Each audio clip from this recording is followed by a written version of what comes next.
డబ్బు, అనారోగ్యం, ఉద్యోగం, వ్యాపారం, అప్పులతో బాధపడుతున్నారా? మీకోసమే లాంచ్ యువర్ ఫ్యూచర్ ప్రోగ్రామ్.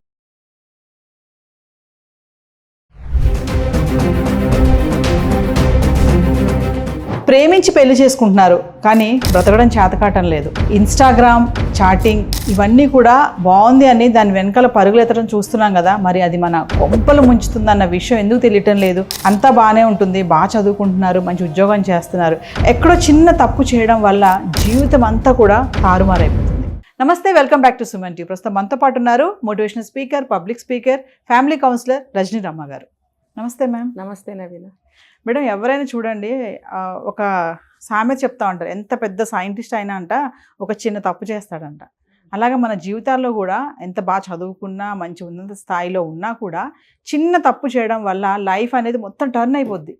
మరి ఇక్కడ ఈ విషయంలో చూసుకుంటే ఆమె ఒక కౌన్సిలర్గా వర్క్ చేస్తూ కూడా మంచి చదువుకుంది.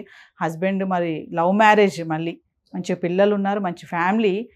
మరి ఆ ఇన్స్టాగ్రామ్ చాటింగ్లోకి వెళ్ళడం, చాట్ చేయడం వల్ల ఈరోజు ఎంత దారుణమైన సంఘటన జరిగిందంటే ఒక్కసారి మీ మాటల్లోనే.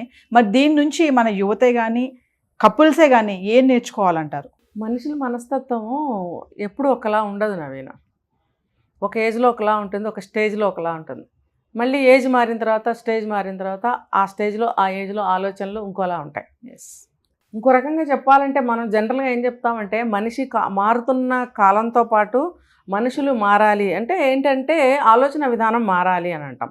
అది ఒక మంచి కోసం, నలుగురితో కలిసి నడక కొనసాగించాలి కాబట్టి, కంటిన్యూ చేయాలి, మనం అక్కడ ఆగిపోకూడదు కాబట్టి ఆ కాంటెక్స్ట్లో చెప్తాం.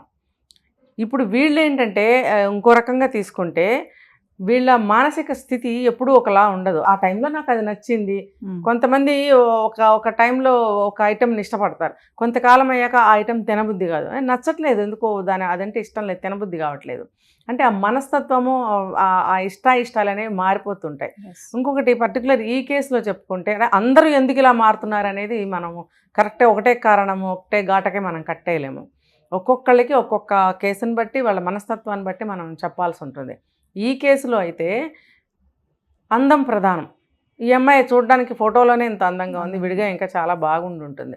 అందం, అహంకారం. నలుగురు పిల్లల్ని ఎందుకు కందో మరి ట్విన్స్ పుట్టుకుంటారు ఆవిడకి, లేకపోతే పుట్టారో మనకు తెలియదు. నలుగురు పిల్లల్ని పుట్టిన తర్వాత కూడా నేను ఇంత అందంగా ఉన్నాను, ఇంత బాగా చదువుకున్నాను, మరి నేనేమో వార్డు కౌన్సిలర్నో ఏదో చెప్తున్నారు కదా, ఇంత హోదా ఉంది నాకు, ఇంత అందం ఉంది, ఇంత చదువు ఉంది, ఇంత పేరుందంటే అహంకారం వచ్చేస్తుంది ఆటోమేటిక్గా. వచ్చినప్పుడు ఏమవుతుందంటే ఆ అమితమైనటువంటి గర్వము, అమితమైనటువంటి తన మీద తనకి ఓవర్ కాన్ఫిడెన్స్ పెరిగిపోతాయి. ఎవరన్నా కొంచెం మెచ్చుకున్నారంటే ఇంకా భూమి మీద కాళ్ళు నిలబడవు, ఇంకా ఆకాశంలో మబ్బుల్లో తేలుతూ ఉంటారు. ఎందుకంటే ఎక్కువగా చాలామందికి ఎక్కువ శాతం పొగడతలంటే ఇష్టం. అంటే ముఖ్యంగా అందం విషయంలో పొగిడితే చాలా ఇష్టపడతారు. ఎవరైనా పిల్లల్ని కూడా చూడండి, పాప నీ ఫ్రాక్ బాగుందంటే మురిసిపోతుంది అనమాట. అలా ఇంకా ఇలాంటి వాళ్ళు కొంచెం పొగిడితే భూమి మీద నిలబడరు. ఇప్పుడు ఇన్స్టా పరిచయాలు, ఇన్స్టా లవ్లు, ఇన్స్టా చాటింగ్లు, మరి ఏమవుతుందంటే ఆ అవతల నుంచి ఆ వాయిస్ మెస్మరైజ్ చేసేస్తారు. ఒక మాయ, ఒక ఏమంటారు, ఒక లబ్జుగా మాట్లాడటము, ఇష్టంగా మాట్లాడటం, మోజుగా మాట్లాడడం, వీళ్ళకి గూస్ బంప్స్ వస్తుంటాయి అన్నమాట. వీళ్ళకి అంటే ఒళ్ళు మర్చిపోయి ఆనందపడిపోతూ ఉంటారు అని అనుకోవాలి మనం. లేకపోతే ముక్కుమోహం తెలియని వాడిని మనం ఎలా, నువ్వు ఆ వల్ల ఎలా పడిపోయావు నువ్వు? ఫస్ట్లో అయితే ఏం కలవరు, ఇలాగే చాటింగ్ చేసుకుంటూ తీయని మాటలతో ఒకళ్ళనొకళ్ళు అట్రాక్ట్ చేసుకుంటూ ఉండే సమయంలో పడిపోతారు. తర్వాత కలిసి ఉంటారు. వీళ్ళు కలిసిన తర్వాత అనేక సార్లు భర్త హెచ్చరించితే కూడా మరి విన్నదా మాట? ఎందుకు వింటారు నవీన? ఇప్పుడు నీకు ఒక ఫ్లో నచ్చింది, అటు వెళ్ళిపోతున్నావు అన్నప్పుడు ఎవరైనా వెనక్కి లాగితే ఆ డిసప్పాయింట్మెంట్ ఓర్చుకోలేరు, వాళ్ళు కోపం వస్తూ ఉంటుంది, పడదు. అంటే మేడం, వాళ్ళు ఆల్రెడీ ప్రేమించి పెళ్లి చేసుకున్నారు కదా. ప్రేమించి పెళ్లి చేసుకోవడం అంటేనే ఒకరి గురించి ఒకరు తెలుసుకొని, అభిప్రాయాలు కానీ అన్నీ మాట్లాడుకొని పెళ్లి చేసుకున్నారు, పిల్లలు కూడా. మీరు అందం అన్నారు చూసారా, అంటే అందమే ఇక్కడ మోసం చేసింది అంటారా? అంతే మరి. అంటే మనం వెళ్ళి అడగలేదు, కాకపోతే తెలుస్తుంది.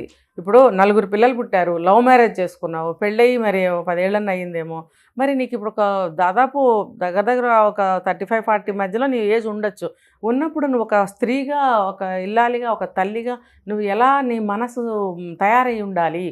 తయారయ్యి ఉండలేదు అంటే నీ మనసు ఎప్పుడు నీ అందం మీద నిన్ను ఎవరన్నా చూస్తున్నారా లేదా, నిన్ను ఎవరన్నా మెచ్చుకుంటున్నారా లేదా, ఇలాంటి ఆలోచనలతో సాగుతూ ఉంటుంది అలాంటి వాళ్ళ మైండ్ సైకలాజికల్గా. అంటే ఒకళ్ళు ఎవరైనా సపోజ్ ఇప్పుడు ఇన్స్టాగ్రామ్ చాటింగ్ చేస్తుంది ఆవిడ, అంటే ఒక కామెంట్ పెట్టారు మీరు చాలా బాగున్నారండి అని అంటే ఇమీడియట్లీ ఆడవాళ్ళ మనసు అనేది కొంచెం మారుతుంది అంటారా మేడం? పొంగిపోతారు. ఫస్ట్ ఆఫ్ ఆల్ మళ్ళీ ఇంకొక మెసేజ్ చేస్తాడా లేదా అని చూస్తారనమాట. తర్వాత ఇంకా ఎవరైనా చేశారా లేదా అని చూస్తారనమాట. అంటే వాళ్ళకి అటువైపు మనసు మొగ్గుతూ ఉంటుంది, ఎవరన్నా నన్ను మెచ్చుకోవాలి, ఎవరన్నా నాతో మాట్లాడాలి అని ప్రేమ కబుర్లు చెప్తుంటే ఇంకా లొంగిపోయింది. మరి ఈ అమ్మాయి మనసుతో అటువంటిది. అందరూ అలా ఉంటారని నేను చెప్పను. ఇప్పుడు కొంతమంది ఎంత పొగిడినా అసలు లొంగరు. ఏంటంటే అసలు మనం ఈ వయసులో పొగుడుతుంటే నవ్వి ఊరుకుంటాం కానీ వాళ్ళ మోజులో పడిపోతామా అన్న ఆలోచనతో కొంతమంది ఉంటారు. కొంతమంది ఏంటి అబ్బో నన్ను కదా పొగిడాడని చెప్పి బోర్లా పడేవాళ్ళు ఉంటారు. ఈ అమ్మాయి మరి రెండో కోవకు చెందింది అయి ఉండాలి. ఇంకొకటి ఈ అమ్మాయి మనస్తత్వం ఏంటనేది మనకి ఇక్కడ తెలియదు కదా. మేబీ ఈ అమ్మాయి మనస్తత్వం కూడా ఎక్కువ రెక్కలు కట్టుకుని ఎగిరిపోయే మనస్తత్వం ఏమో. మీరు అన్నారు లవ్ మ్యారేజ్ అని చెప్పి, అయితే లవ్ చేసింది అప్పుడు 10 ఏళ్ళు గడిచిపోయింది. మరి ఆ అమ్మాయికి మళ్ళీ ఒక కొత్త వాళ్ళు వచ్చి మెచ్చుకుంటుంటే బహుశా భర్త రోజు మెచ్చుకోవట్లేదేమో. భర్త మెచ్చుకున్న రోజు మెచ్చుకునేదే కదా. కొత్తదనం కావాలి, కొత్తదనం, కొత్త మాటలు కావాలి. ఇంకొకటి ఏంటంటే ఇక్కడ సరిగ్గా కన్వే చేయాలి అని అంటే నేను ఇంకా అందంగా ఉన్నాను, నేను ఇంకా యంగ్గా కనిపిస్తున్నాను, అందరూ ఇంకా నన్ను మెచ్చుకుంటున్నారు అంటే నాలో ఏదో ఉంది స్పెషాలిటీ. నేను అనవసరంగా పెళ్ళి పిల్లలు ఈ ఇంటికి రాగానే కూరగాయలు తరుక్కుని వంట చేయటం ఇది కాదనుకుంటా, నా లైఫ్ ఏదో ఉందనుకుంటా అని డైవర్ట్ అయిపోవడం అనే ఆలోచనకు వచ్చేస్తారు వీళ్ళు. అలా వచ్చేయడం వల్లనే లొంగిపోతారు. లేకపోతే అసలు భర్త మీరు అన్నట్టు ప్రేమించి పెళ్లి చేసుకున్నారు, చక్కగా చూసుకుంటున్నారు, ఎంతో కమ్మగా సాగుతున్న సంసారంలో నుంచి ఎవరైనా వెళ్ళిపోవాలని ఎందుకు అనుకుంటారు? 60 సంవత్సరాలు కాపురం చేసిన 70 సంవత్సరాలు కాపురం చేసిన భార్యాభర్తలు వయోవృద్ధులు అయిపోయి శరీరం ముడతలు పడిపోతే కూడా నా జీవిత భాగస్వామి అనే భావంలోనే ఉంటారే చాలామంది. అందరు ఆ వయసు వాళ్ళందరూ అలాగే ఉంటారు. ఇప్పుడు వాళ్ళు ఎందుకు ఉండట్లేదు అని అంటే కొత్తదనం కావాల్సి వస్తుంది వీళ్ళకి. అప్పట్లో ఏంటంటే ఎప్పటికీ కొత్తగానే కనిపించేవారు భార్యాభర్తలు ఇద్దరు కూడా ఒకళ్ళకొకళ్ళు. ఇప్పుడు కనపడట్లేదు వాళ్ళకి. ఎందుకంటే రోజుకొక వ్యవహారం మారిపోతుంది బయట సమాజంలో. రోజుకొక కొత్త విషయం ఇంట్రడ్యూస్ అవుతున్నాయి. రోజుకొక కొత్త ఏం చెప్పాలి దానికి, ఏ ఒక్కటి తీసుకున్నా ఇవాళ ఉన్న ప్యాటర్న్ ఫ్యాషన్ రేపు ఉండట్లేదు. కొత్త వచ్చేస్తున్నాయి. దాంతో వీళ్ళకి మనస్తత్వాలు కూడా ఆ రకంగా మారిపోతున్నాయి. చూడండి, డ్రెస్సే తీసుకోండి ఫర్ ఎగ్జాంపుల్, ఎన్ని రకాల డ్రెస్సులు వస్తున్నాయి. ఒకప్పుడు చుడీదార్లే వేసుకునేవాళ్ళు, తర్వాత ఇంకో రకం వచ్చింది, తర్వాత ఇంకో రకం వచ్చింది, రకరకాల అలా అంటే ప్రతి ఒక్కటి వేసుకోవాలి. ప్రతి ఒక్కటి అందులో నేను ఎంత అందంగా ఉన్నాను నలుగురు మగవాళ్ళు చూడాలి. తర్వాత వాళ్ళు మెచ్చుకోవాలని చూస్తారు. బయటకు వచ్చినప్పుడు నేను గమనిస్తాను నవీన, భర్త పక్కన ఉంటాడా, లేదా తండ్రి పక్కన ఉంటాడా, అమ్మ పక్కన ఉంటుంది, పిల్లలు ఉంటారా, పక్కన పెడితే వాళ్ళ చూపులు దేనికో వెతుకుతున్నట్టు ఇలా చూస్తుంటారు. ఎందుకమ్మా? మీరు మీ ఫ్యామిలీని చూసుకోవాలి కదా. బయటకు వచ్చినప్పుడు పిల్లలు పక్కకి వెళ్తున్నారా, భర్త ఎటు వెళ్తున్నాడు, పెద్దవాళ్ళు అమ్మ నాన్న ఎక్కడున్నారు చూసుకుంటూ వాళ్ళతో పాటు వెళ్తుంటాం కదా. లేదు, వీళ్ళు ఎటో చూపులు వెతుకుతూ ఉంటారనమాట. అంటే నన్ను చూస్తున్నారా లేదా 10 మంది మగాళ్ళు.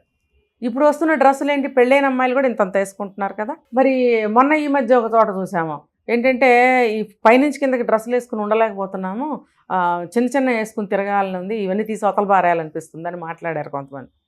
అంటే ఆలోచనలు ఎలా సాగినాయి? ఆమె ఏమన్నా 20 ఏళ్ళు 25 ఏళ్ళ అమ్మాయి కాదు మాట్లాడింది, ఒక మిడిల్ ఏజ్ ఉమెన్నే మాట్లాడిన మాటలు. అంటే ఆలోచనలు పెద్దవాళ్ళకు కూడా ఎలా సాగుతున్నాయి? కొత్తదనం అంత మనసు ఆహ్వానిస్తుంది. అరే మా టైంలో మేము ఇంత విచ్చలడిగా లేకపోయామే, బంధించుకొని బ్రతికామే మనసుని, కోరికల్ని అన్నిటినీ కూడా. ఇప్పుడు ఎందుకు అన్నీ వస్తున్నాయి మనకి ఎదురుగా ఊరిస్తున్నాయి. ఏమవుతుంది మనం కూడా వేసుకుందాం అన్న పద్ధతిలో తల్లి కూతుళ్ళు ఒకటే ఇలాంటివి కొనుక్కుని వేసుకుంటున్నారు. అది మరి వచ్చిందా లేదా ఈ మార్పు? మరి అది కారణం ఈఎంఐ విషయంలో ఈ కారణం కూడా ఈఎంఐకి హెల్ప్ చేసిందా లేదా? అంటే వస్తున్నటువంటి social media, Instagram, chatting, Facebook ఇవన్నీ మేడం ఏంటంటే ఇప్పుడు చూస్తున్నాం కదా. కొంతమంది ఏంటంటే ఏమవుతుందిలే అంటే ఇన్ని జరుగుతున్నా కూడా చాలా మంది మళ్ళీ ఇంకా ఎంటర్ అయ్యి ఇట్లా చాటింగ్ చేయడం కానీ, ఆ వ్యక్తి ఎవరో తెలీదు, చూడలేదు మళ్ళీ వాళ్ళని, చాలా వరకు వెళ్ళిపోతారు, డీప్గా వెళ్ళిపోవడం. ఇప్పుడు చూసుకుంటే ఈవిడ విషయంలో జరిగినట్టుగానే హస్బెండ్ చివరికి ఏం చేశారు, ఓపిక పట్టి చంపేశారు ఫైనల్గా. మేడం చూస్తున్నారు మనం రీల్స్ కూడా చూడండి, మనం ఒక వీడియోలో మాట్లాడుకున్నాం కూడా. రీల్స్ ఇంతకు ముందు సరదాగా చేసేవాళ్ళు, ఇప్పుడు అది సరదా ఎలా అయిపోయింది అంటే ఒకళ్ళు నన్ను చూడాలి, నాకు కామెంట్స్ పెట్టాలి, ఎన్ని లైక్స్, ఎవడన్నా నాకు తగిలితే బాగుండు, ఇలా కూడా పెడుతున్నారు రీల్స్. అంటే ఓవరాల్గా ఏం చెప్తారు మీరు ఇప్పుడు ఈ ఇన్సిడెంట్ తీసుకుంటే? కొంతమంది తగలాలనే రీల్స్ చేస్తున్నారు. హస్కీ వాయిస్తో మాట్లాడటము, కన్ను కొట్టి మాట్లాడటము, అంటూ మాట్లాడటము. ఏంటది? ఏంటది చిన్నపిల్లలా ఏమన్నా? పెద్దవాళ్ళు కూడా అలాగే మాట్లాడుతున్నారు. Yes. మరి ఏమని తిట్టాలా వీళ్ళని? వాళ్ళకి బుద్ధి ఉందా, జ్ఞానం ఉందా, ఒళ్ళు పొగరా, ఏమనాలి? ఒళ్ళు దగ్గర పెట్టుకుని చేస్తున్నారా లేదా? ఒళ్ళు కనిపించుకుంటూ డాన్సులు, ఆ మాటల విధానము, డబల్ మీనింగ్ మాటలు, ఇవన్నీ మరి అవతలాలను రెచ్చగొట్టవా? ఇప్పుడు ఈ హస్బెండ్ ఇలా వెళ్తున్న అమ్మాయిని ఇంకా పాపం కాపురం చేయాలన్న ఉద్దేశంతో రామ్మ వద్దు అలా చేయొద్దు అంటున్నాడు. ఇంకొకడైతే ముందే చంపుతాడు, లేకపోతే పోమ్మ అంటాడు. ఇతనికి పాపం బతిలాడుకున్నాడు, ఎలాగోలా మన దారికి తెచ్చుకుందామని చెప్పి. ఎంత బతిలాడుకున్నా సరే అసలు దారికి రాకపోయేటప్పటికి అతను ఆ పని చేశాడు. అంటే నేరస్తుల్ని ఎవరు తయారు చేస్తున్నారు? రెచ్చగొడితేనే తయారవుతున్నారు. ఇంకొకటి ఏంటంటే వాళ్ళ ఆనందం కోసం చేశారు. 2 కేటగిరీలు. Thank you ma'am.